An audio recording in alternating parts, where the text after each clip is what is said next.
Diddy's sentencing is tomorrow, and the way it's looking, man, is not looking good, man.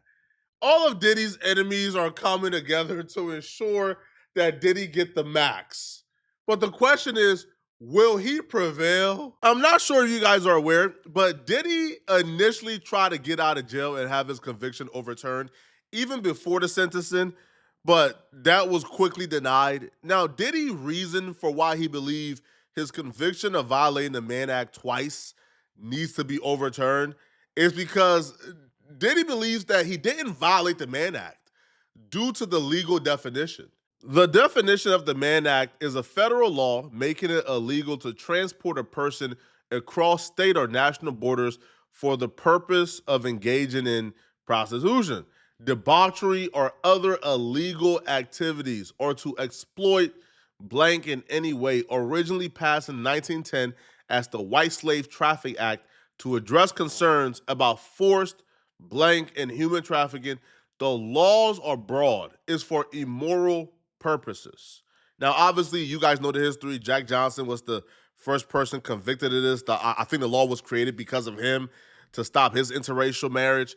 So the law has a flawed history, to say the least. A lot of people believe that this was a shut and close case and that this was going to be the charge that Diddy would be found guilty on because they believe that there was enough evidence. It's pretty clear that Diddy transported male escorts to engage in rendezvous with Cassie and Jane Doe, which is Daffy and Joy, 50 Cent's baby mama. But that's the thing. Diddy was not charged or found guilty for transporting the men across state lines. He wasn't charged for transporting the male gigolos. Diddy was convicted of the Mann Act for transporting Cassie and Jane Doe across state lines. Diddy perspective is, hold on. Cassie and Jane Doe aren't sex workers. Y'all said they were victims of mine. And I didn't force them to engage in prostitution. They didn't engage in prostitution. The male gigolos did. Not my girlfriends. Those are girls that I was dating. So Diddy believed that when the prosecutors and the judge gave the jurors the instruction sheet, they believed the instructions were off and it was wrong. Because the jurors probably voted on the Mann Act because they believe that Diddy transporting male gigolos is a violation of the Mann Act. But if you look at the jury sheet, it says specifically for Cassie and then for Jane Doe, which is why there were two counts. It was one count for Cassie, one count for Jane Doe. And they voted that Diddy Diddy transporting Jane Doe and Cassie across state line to engage in rendezvous with male gigolos, that's a violation of the Mann Act, and Diddy is arguing it's not. Throughout the court filing, the mogul's defense team argues his conviction isn't like other Mann Act cases where the DOJ, for example, limits the prosecutions to cases involving sex trafficking minors or defendants who engage in commercial prostitution enterprises as panderers or call girl operations. They wrote, quote, "In other words, only 1% of Mann Act cases we identified involved so-called buyers or johns. That number alone speaks volumes and corroborates the conclusion that the DOJ does not seek to incarcerate Mann Act defendants who merely purchase prostitution services." During the trial, we learned through testimony what some of the male escorts or entertainers that were hired do during these freak-offs or hotel nights. And that was through the testimony of Daniel Phillips and Sheree Hayes, aka The Punisher. Diddy's defense argued this is the only case they've identified where prosecutors claim professional consenting adult males were Mann Act victims. Writing, the government now claims that the male escorts were Mr. Combs' victims, but this is apparently the only case in Mann Act history where the government has argued that consenting professional adult male escorts or entertainers who made thousands of dollars were victims. The Mann Act did not originally treat men as victims, and Congress never anticipated such an application of the statute. They argue the time he served has been punishment enough, especially serving time at MDC Brooklyn. His team argued the mogul is routinely subjected to violence, both directed at him and at others. That got swiftly denied by the judge. However, it hasn't been all the way bad. He received some good news. So one of the victims that the prosecutors listed as one of Diddy's victims is Gina. Gina is the girl that Diddy has been dating on and off now for the last 5 or 6 years. She was supposed to testify at court, and she went ghost. She got low. She went out of town, couldn't be found until trial was over. She wrote a letter to the judge, letting the judge know that she was actually coerced by the prosecutors and she believed that Diddy should be freed tomorrow. This is probably hard to read on your end because it's tiny, but Gina writes to the judge and she says, "Dear Judge Submarinian, I know you're sentencing Sean Combs on Friday, and I have been thinking a lot about it. I saw in the press letters were submitted by many concerning the sentencing. No one asked me or told me to write this letter, but I felt my voice should be heard as I was identified as victim 3 in this case. And I understand changes that were brought concerning me, including accusations of egg trafficking and prostitution. All right, we can't say the full word due to YouTube guidelines. I cooperated fully with prosecutors. I met with them 3 times, answered 3 questions, and gave them all the information and evidence I had, including pictures, videos, and text messages from my phone. During those meetings, I felt pressured to feel like a victim. I told them I was not, but they insisted that I was, even when I expressed my truth otherwise. I understand they concluded that I had been trafficked and involved in forced prostitution with him or others. That would have been my testimony if I called to the stand. I was subpoenaed and fully prepared to testify and answer all questions truthfully, but I was informed by my lawyers that I would not be called to take the stand. I want to emphasize that I understand the seriousness of this case and the pain others may feel. I cannot speak for anyone but myself. In terms of sentencing, I kindly ask that you consider releasing him back to his family. I understand throughout the process he has been cooperative and respectful, including turning himself in. Throughout this process, he has never once reached out to me or made me feel uncomfortable in any way. I believe he will continue to be compliant with the court's conditions upon release. I understand that accountability is important, and I am not writing this to dismiss the gravity of the charges, nor to criticize anyone. I write to express my perspective as a so-called victim. I write to express how I felt during the investigation of trial and how I feel now waiting to hear the sentence. I felt compelled to share my own perspective honestly. I respectfully ask that you take my words into consideration when making your decision. Thank you for your time and for allowing me to be heard." Again, man, this is one of the down bottom bit, man. Listen, the interview she did an interview with Tasha K about 3 to 4 years ago. And here's how I know she a down bottom bit. During that interview with Tasha K, she talked about how Diddy whooped her. Diddy gave her a Vegeta punch combo so vicious, she lost the baby she was pregnant with, that Diddy ain't want the baby, so Diddy took it by force. She talked about how Diddy was suffocating, all type of stuff, man. All right? But she went right back to Diddy afterwards. And then when Diddy was dating Young Miami, she was the side chick. So she done held it down for years. She's the bottom bit. And prosecutors actually wanted to call her to testify. She was ordered to testify. And then once she got low and went missing, prosecutors thought, well, it wouldn't be wise to bring her to testify because she would just testify in his favor. And they probably thought, okay, Diddy paid her off, and then stopped requesting for her to come and testify. Now, she wrote some good things here. It was amazing. But I don't think this letter from someone who went low or got missing during court would override the letters from Diddy's quote unquote victims. Cassie and her parents wrote the judge asking the judge to bury Diddy. Cassie's so cold, dog. Yo, Cassie got $30 million and she still ain't happy. Cassie is the reason why Diddy didn't get a bond after trial to await sentencing from home, even though that was routine and protocol for the Mann Act. No, Cassie wanted Diddy to stay in prison, and she asking for the mask, okay? So Cassie wrote, "Dear Judge Submarinian, I have been in a cycle of thoughts and then overthought writing this letter to you. If there is one thing I have learned from this experience, it is that victims and survivors will never be safe." Bitch, you got 30 M's, man. All right, you somewhere on an island right now, cooling, chilling, sipping mimosa, eating watermelon, man, wanting that man to starve in prison. Now you cold, Cassie. Although I can hope for justice and accountability, I have come to not trust anything. I hope that your decision considers the truth at hand that the jury failed to see. Oh, now Cassie cold, man. We ain't never met nobody colder than Cassie. Cassie just asked the judge, listen, judge, I know you're supposed to get judged by the jury of your peers, okay? Is your peers is supposed to judge you. And I know it's the jury decides what the truth is. So if the jury convicts you of only the Mann Act, then you are guilty of only the Mann Act. Cassie telling the judge, hold on, judge. For me, judge, yo, that jury was BSing. Forget the jury, bruh. Take into consideration that you know for a fact he trafficked me, he beat me up, he strangled me, he coerced me by force and fraud into what? Who asked the judge?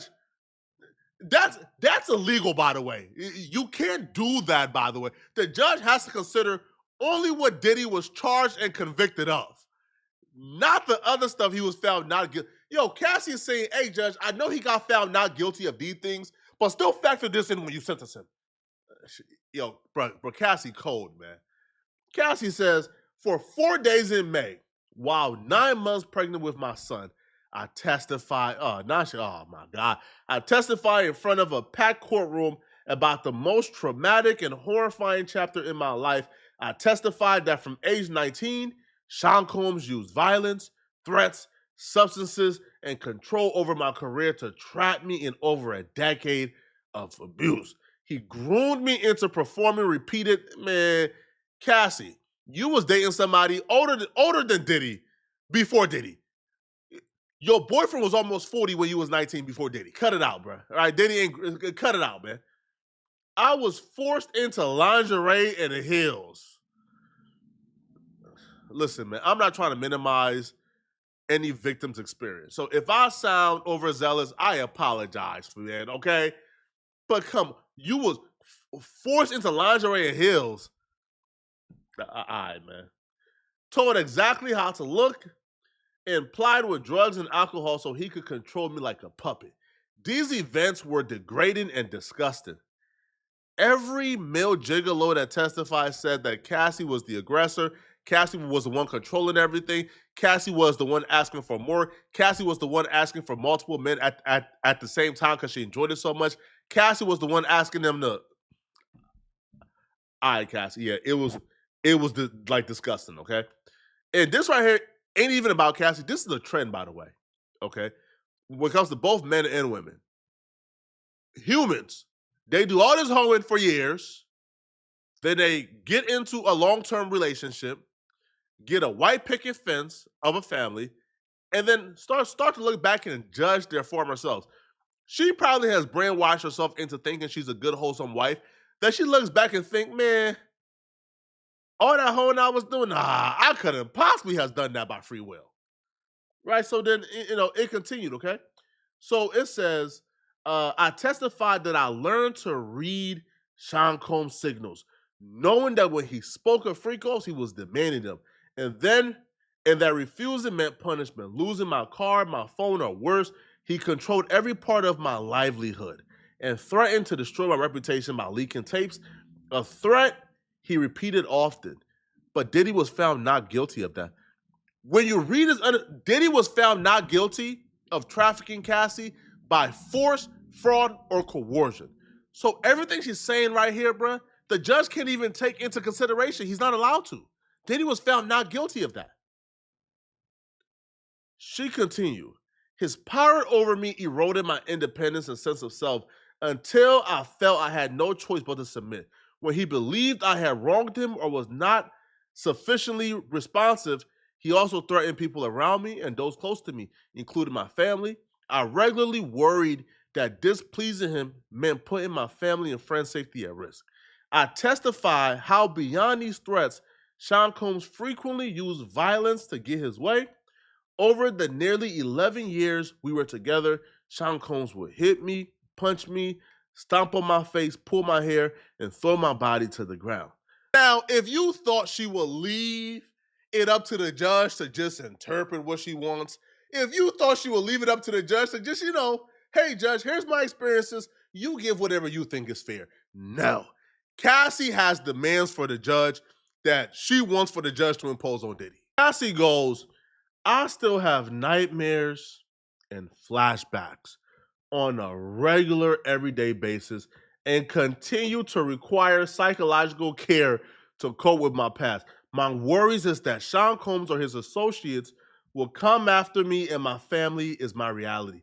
I have, in fact, moved my family out of the New York area and am keeping as private and quiet as I can possibly can because I am so scared that if he walks free, his actions will be swift retribution towards me and others who spoke up about his abuse at trial.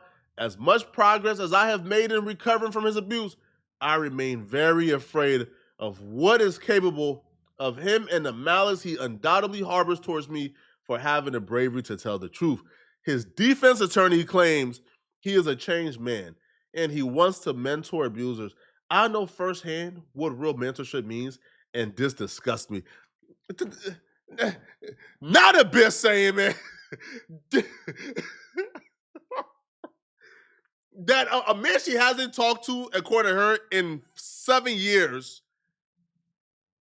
she now knows who that man is today, and him mentoring anybody is an insult to her, and the judge should take that into consideration. Damn if you do, damn if you don't. Okay, it continues. Okay, I know that who he was to me, the manipulator, the aggressor, the abuser, the trafficker, is who he is as a human. He has no interest in changing or becoming better. He would always be the same cruel, power-hungry, manipulative man that he is. When I came out with my allegations in my civil case, he denied it. And then she continues and says, while the jury did not seem to understand or believe that I engaged in free calls because of the force and coercion the defendant used against me, I know that is the truth, and his sentence should reflect the reality of the evidence and my lived experience as a victim. I know the jury did not convict him of trafficking me by force or coercion, but your sentence should reflect as if he did. Bitch, are you out of your mind? Listen, Cassie's so cold that her writing a letter wasn't enough. No. Her writing a letter was not enough. Cassie got her parents to write a letter to the judge, man. Now the parents was even more cruel, even more harsh than Cassie, bruh. They trying to bury this man Diddy, bruh. Cassie parents writes the judge, okay? And Cassie parents said, listen, judge, okay? Our daughter is dealing with the psychological, emotional, as well as the physical aftermath of the abuse she endured at the hands of the defendant. She will be left to deal with the trauma of his abuse far beyond that measly 27-month sentence with time served as suggested by the defense attorneys. Your Honor, listen, okay? We believe the charges that the defendant was convicted of are not only federal crimes, but they are also severe violations of human self-worth and freedom. Clearly a vile abuse of power coupled with an immense disregard for human life. To sentence lightly in this case that involves such vicious abuses of our daughter's body's safety and dignity is to dismiss her very existence. To sentence lightly would also send a dangerous message. Now, the suggested sentence by Diddy's attorneys is 27 months. They said that 27-month sentence that might be handed down in months instead of years will send a message that such repulsive behavior can happen without meaningful consequences. They said change the 27 months to 27 years. Change the 27 months to 27 years. The max the judge can give Diddy is 20 years. Just like Cassie, her parents is asking the judge to violate Diddy's constitutional rights to give Cassie whatever justice they think that Cassie, bruh, 30 million is enough. Diddy being in jail for 3 years, that's enough for the Man's Act. I'm only going off the Man's Act, homie. All the other stuff about force or coercion or the trafficking, Diddy was found not guilty of, so I don't know what y'all are saying, okay? It continued. And it says, in closing, we, her parents, urge you to deliver a sentence that appropriately reflects the severity and depravity of the abuse, the breach of trust, and the suffering that our daughter experienced. Now imagine if they would have thought their daughter, right, to have self-worth and to not go to the highest bidder, right? Cassie was in a loving relationship. A loving relationship with a boyfriend who cherished her. She was with for years, Ryan Leslie. She left him to go to Diddy because Diddy had the bag. Imagine if you would have taught her self-respect that way. Y'all wouldn't have been here 30 millions up, asking for 27 years in prison for a Mann Act violation. Okay? Now they even says, 11 years is the length of time this horrific nightmare lasted. During this time, our daughter was beaten. So they believe that Diddy should also get something, I guess, more severe than 11 years. Listen, man, y'all let me know in the comment section, man. What do y'all think, bro? Y'all think that 27 years or even 11 years is a fair punishment for Diddy? Let me know, man. All right, tomorrow we'll be doing like a live. I'll be going live to cover the sentence, so y'all just tap in tomorrow, okay? But if you're still watching, let me know, right? What do you think is an appropriate sentence for Diddy? And if you're still watching, click on this video right here somewhere on my screen to find out how Charlamagne the God just tried to expose Nicki Minaj, but it backfired badly. All right, click on this video right here to find out what I'm talking about. I'm out of here, folks. Peace.